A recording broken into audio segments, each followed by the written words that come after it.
Good morning students, कैसे हैं आप सब। ये बात आपके करियर और सिलेक्शन से डायरेक्ट जुड़ी हुई है, इसलिए मैं आपको कोई भी ऐसी एडवाइस नहीं दूंगा जिससे आपका सिलेक्शन रुक जाए। तो आज की इस वीडियो को बिल्कुल अटेंशन के साथ देखना, क्योंकि इस वीडियो में बिल्कुल रियल और 100% एक्यूरेट डाटा आपको बताने वाला हूँ। जैसा कि आपको पता होगा कि जेईई एडवांस का जब रिजल्ट आया तो इंडिया के जितने भी बड़े इंस्टीट्यूट्स हैं, लाइक ऑनलाइन या ऑफलाइन, जो भी जेईई की प्रिपरेशन करवाते हैं, उन्होंने ये दावा किया कि कई सारे स्टूडेंट्स उनसे पढ़कर सिलेक्ट हुए हैं। एग्जाम्पल के लिए मैं लूं तो एलएन ने कहा मोर देन 2000 स्टूडेंट्स उनसे पढ़कर सिलेक्ट हुए हैं। वेदांतु ने कहा कि मोर देन 1200 स्टूडेंट्स उनसे पढ़कर सिलेक्ट हुए हैं। और फिजिक्स वाला अलग पांडे ने कहा कि उनसे करीब 1500 से ज्यादा बच्चे सिलेक्ट हुए हैं।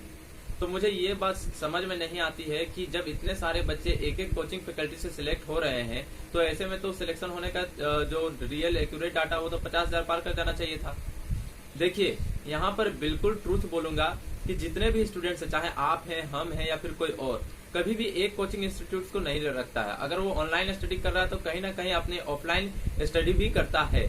अगर हम टॉप रैंकर्स यानी 1 to 1000 की बात करें तो इसमें से ज्यादातर बच्चे सेल्फ स्टडी वाले होते हैं या फिर किसी ऑफलाइन कोचिंग इंस्टीट्यूट से डायरेक्टली कनेक्टेड होते हैं। तो इन बच्चों को दूसरे प्लेटफॉर्म में जाने की आवश्यकता नहीं है। बट जो बच्चे यूट्यूब से पढ़ रहे हैं, यूट्यूब के थ्रू किसी लर्निंग प्लेटफॉर्म में पेड कोर्सेज के बैच जिन्होंने ज्वाइन करे हैं, वो प्रायः देखा है मैंने कि ऑफलाइन कोचिंग भी करते हैं। और देखिए, यहाँ पर जो सिलेक्शन नंबर जो टीचर्स या फिर कोचिंग इंस्टीट्यूट दिखाते हैं, रियल एक्यूरेट नहीं हो सकता 100% किसी वक्त का भी। क्योंकि एग्जांपल के लिए मैं बता दूं, अगर आपने किसी कोचिंग फैकल्टी को ज्वाइन किया है, वहां आपने अपना डेटा दिया है कि आप कहाँ तक पढ़े हो और आपकी परसेंटेज क्या थी एग्जाम में, उसके बाद आप किस एग्जाम की प्रिपरेशन कर रहे हो वगैरह वगैरह। तो अगर आपने केवल उसे ज्वाइन करा और एक दिन भी पढ़ा है वहां, और अगर आप उस एग्जाम में टॉप करते हो, तो वो जो कोचिंग इंस्टीट्यूट है आपका नाम, आपकी फोटो अपने कोचिंग इंस्टीट्यूट के बाहर लगा देगा। वो बोलेगा कि ये बच्चा हमारे से पढ़ा है। तो बस इसी तरह होता है ऑनलाइन और ऑफलाइन प्लेटफॉर्म पर भी।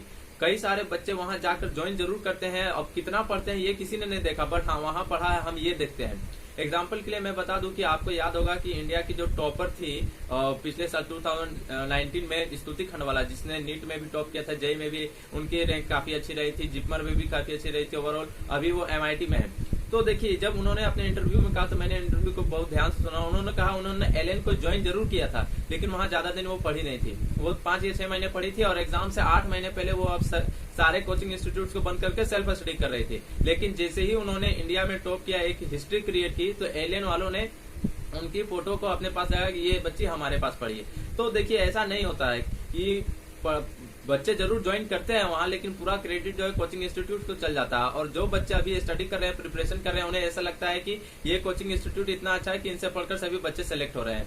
और ये जो देखिए, जितने भी ऑनलाइन एजुकेटर्स हैं जिन्होंने कहा है कि उनसे पढ़कर इतने सारे बच्चे सिलेक्ट हुए हैं, तो ये 100% एक्यूरेट डाटा नहीं हो सकता है।